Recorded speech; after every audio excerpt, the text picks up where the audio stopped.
ತಾಲೂಕು ಆಡಳಿತದಿಂದ ಮಹರ್ಷಿ ವಾಲ್ಮೀಕಿ ಜಯಂತಿ ಆಚರಣೆ. ರಾಮಾಯಣ ಎಂಬ ಮಹಾಶ್ರೇಷ್ಠವಾದ ಗ್ರಂಥವನ್ನ ಕೊಟ್ಟವರು ಶ್ರೀ ಮಹರ್ಷಿ ವಾಲ್ಮೀಕಿ ಅವರು. ಅವರ ಆದರ್ಶಗಳನ್ನು ಸಮಾಜದಲ್ಲಿ ಎಲ್ಲರೂ ಪಾಲಿಸಬೇಕು. ಅವರು ಬರೆದ ರಾಮಾಯಣ ಮಾನವ ಕುಲಕ್ಕೆ ಒಂದು ಮಾರ್ಗದರ್ಶನವಾಗಿದೆ. ಎಲ್ಲ ಸಮಾಜದವರ ಜೊತೆ ಅಣ್ಣ ತಮ್ಮರಂತೆ ಬಾಂಧವ್ಯ ಬೆಳೆಸಿಕೊಂಡು ಬದುಕಬೇಕು ಎಂದು ಬಿಜೆಪಿ ಮುಖಂಡ ಕೆ ಕರಿಯಪ್ಪ ಹೇಳಿದರು. ಸಿಂಧನೂರು ನಗರದ ತಾಲೂಕು ಆಡಳಿತ ವತಿಯಿಂದ ತಹಸೀಲ್ದಾರ್ ಕಚೇರಿಯಲ್ಲಿ ಅರುಣ್ ಕುಮಾರ್ ಹೆಚ್ ದೇಸಾಯಿ, ಮಾಜಿ ಸಚಿವ ವೆಂಕಟರಾವ್ ನಾಡಗೌಡ, ವಿಧಾನ ಪರಿಷತ್ ಸದಸ್ಯ ಬಸವನಗೌಡ ಬಾದರ್ಲಿ, ರಾಜುಗೌಡ ಬಾದರ್ಲಿ ಮತ್ತು ದೊಡ್ಡ ಬಸವರಾಜ ಆದಿಕವಿ ಮಹರ್ಷಿ ವಾಲ್ಮೀಕಿ ಫೋಟೋಗೆ ಪೂಜೆಯನ್ನ ಸಲ್ಲಿಸುವ ಮೂಲಕ ಜಯಂತಿಯನ್ನ ಆಚರಣೆ ಮಾಡಿದರು. ನಂತರ ವಾಲ್ಮೀಕಿ ವೃತ್ತಕ್ಕೆ ತೆರಳಿ ವಾಲ್ಮೀಕಿ ಭಾವಚಿತ್ರಕ್ಕೆ ಪೂಜೆಯನ್ನ ಸಲ್ಲಿಸಲಾಯಿತು. ಈ ವೇಳೆ ವಿಧಾನ ಪರಿಷತ್ ಸದಸ್ಯ ಬಸವನಗೌಡ ಬಾದರ್ಲಿ ಮಾತನಾಡಿ, ತಾಲೂಕು ಆಡಳಿತ ವತಿಯಿಂದ ಸರಳವಾಗಿ ಶ್ರೀ ಮಹರ್ಷಿ ವಾಲ್ಮೀಕಿ ಜಯಂತಿ ಆಚರಣೆ ಮಾಡಲಾಗಿದೆ.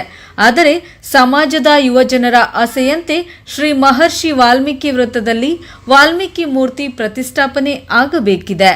ಶ್ರೀ ಮಹರ್ಷಿ ವಾಲ್ಮೀಕಿ ಮೂರ್ತಿಗೆ ಪ್ರತಿಷ್ಠಾಪನೆಗೆ ನನ್ನ ಸಹಕಾರ ಬೆಂಬಲ ಸದಾ ಇರುತ್ತದೆ ಎಂದು ಹೇಳಿದರು.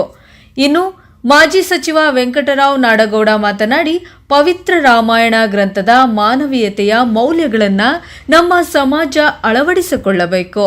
ರಾಮಾಯಣ ಗ್ರಂಥದಲ್ಲಿ ಅರ್ಥಪೂರ್ಣವಾಗಿ ರಚಿತವಾದ ಗ್ರಂಥವಾಗಿದೆ. ಜೊತೆಗೆ ವಾಲ್ಮೀಕಿ ಸಮುದಾಯದವರು ಶೈಕ್ಷಣಿಕವಾಗಿ ಮುಂದೆ ಬರಬೇಕು ಎಂದು ಹೇಳಿದರು.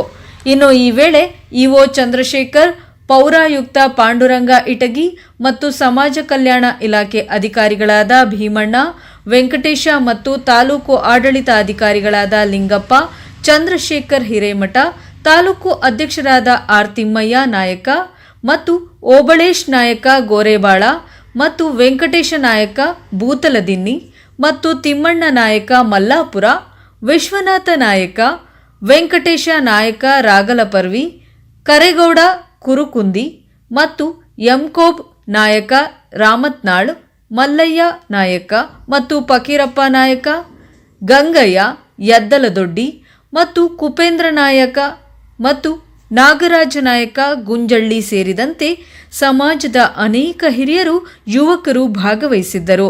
ವರದಿ ವೆಂಕಟೇಶ್ ನಾಯಕ, ಎನ್ಕೆಎಸ್ ಟಿವಿ, ಸಿಂಧನೂರು.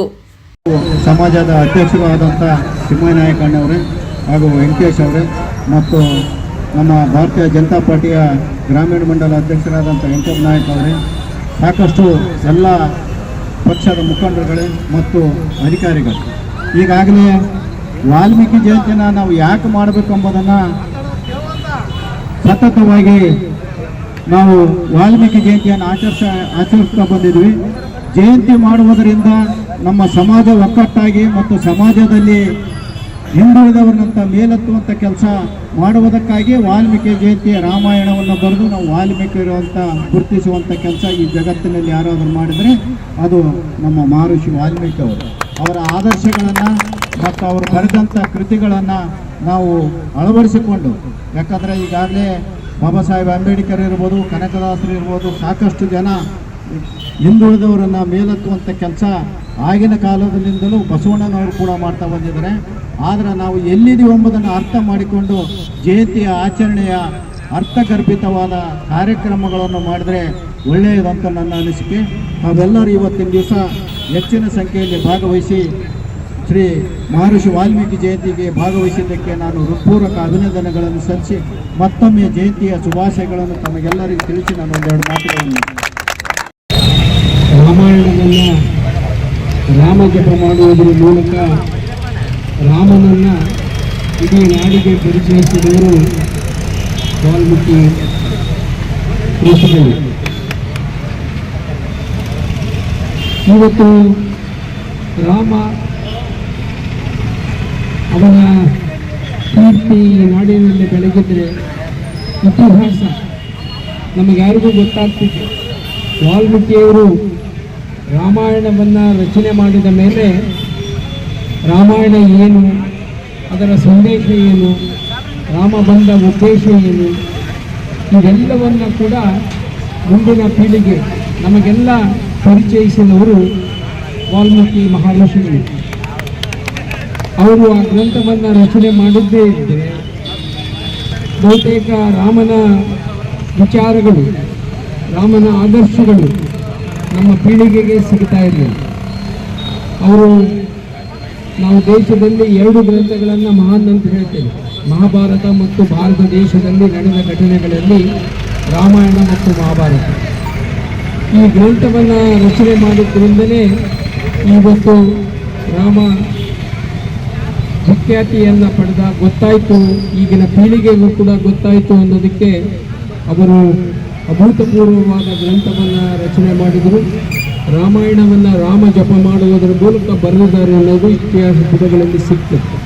ಹಾಗಾಗಿ ಅಂಥ ಮಹರ್ಷಿ, ಎಲ್ಲ ಶರಣರು ಮಹರ್ಷಿಗಳು ಒಂದು ಧರ್ಮಕ್ಕೆ, ಒಂದು ಜಾತಿಗೆ ಸೀಮಿತವಾಗುವುದಿಲ್ಲ. ಮಾಡಬಾರ್ದವರನ್ನು ಯಾರೂ ಕೂಡ ಒಂದು ಜಾತಿಗೆ ಸೀಮಿತವನ್ನು ಮಾಡಬಹುದು. ಅವರ ಸಂದೇಶಗಳು ನಾಡಿನ ಎಲ್ಲ ಜನರಿಗೆ, ಎಲ್ಲ ಜನರ ಉದ್ದೇಶಕ್ಕೆ, ಅವರ ಭಕ್ತಿಗೆ ಅರ್ಥಪೂರ್ಣವಾದ ಸಂದೇಶಗಳನ್ನು ಕೊಟ್ಟಿದ್ದಾರೆ. ಇವತ್ತು ಅನೇಕ ವರ್ಷಗಳಿಂದ ಈ ಜಯಂತಿಯನ್ನು ನೀವೆಲ್ಲರೂ ಸೇರಿ ಮಾಡ್ತಾ ಇದ್ದೀವಿ. ಆದರೆ ಇವತ್ತು ರಾಮಾಯಣ ಕೊಟ್ಟಿರ್ತಕ್ಕಂಥ ಇವತ್ತೇನು ಮಹರ್ಷಿ ವಾಲ್ಮೀಕಿಯವರು ಅವರದ್ದು ಇವತ್ತು ಮೂರ್ತಿಗೆ ಪ್ರತಿಷ್ಠಾಪನೆ ಆಗ್ತದೆ. ಇದೊಂದು ನಮ್ಮ ಸಿಂಗನೂರಿನಲ್ಲಿ ಕೊರತೆ ಇದೆ. ನಾವೆಲ್ಲ ಸಮಾಜದ ಬಂಧುಗಳಲ್ಲಿ ವಿನಂತಿ ಮಾಡ್ಕೊಳ್ತೇನೆ, ನೀವು ಸಂಪೂರ್ಣ ಜವಾಬ್ದಾರಿ ನನಗೆ ಕೊಟ್ಟರೆ ಆ ಮೂರ್ತಿಯನ್ನು ಕೂರಿಸುವಂಥದ್ದು ಮಾಡ್ತೇನೆ. ಅದೇನಾದರೂ ಇಲ್ಲ ನಿಮ್ಮ ಸಮಾಜದಲ್ಲಿ ಏನು ತೀರ್ಮಾನ ಮಾಡ್ತೀರಿ ಅದಕ್ಕೆ ನಾನು ಬದ್ಧವಾಗಿರ್ತೀನಿ. ಇದನ್ನು ಮೊದಲು ಮುಂದಿನ ವರ್ಷ ಮಟ್ಟಿಗೆ ಇದನ್ನು ಮೂರ್ತಿ ಕೂರಿಸುವಂಥದ್ದು ನಮ್ಮೆಲ್ಲರಿಂದ ಆಗಬೇಕು ಅಂತೇಳಿ ಸಂದರ್ಭದಲ್ಲಿ ಹೇಳಿ ಎಲ್ಲ ಸಮಾಜದ ಮುಖಂಡರಿಗೂ, ಎಲ್ಲ ಸಮಾಜದ ಬಂಧುಗಳಿಗೂ, ಇಲ್ಲಿ ಸೇರಿರ್ತಕ್ಕಂಥ ಎಲ್ಲ ಗೌರವಾನ್ವಿತ ಗಣ್ಯ ವ್ಯಕ್ತಿಗಳು ಎಲ್ಲರಿಗೂ ವಂದಿಸಿ ನಾನು ಮಾತನಾಡ್ತೇನೆ.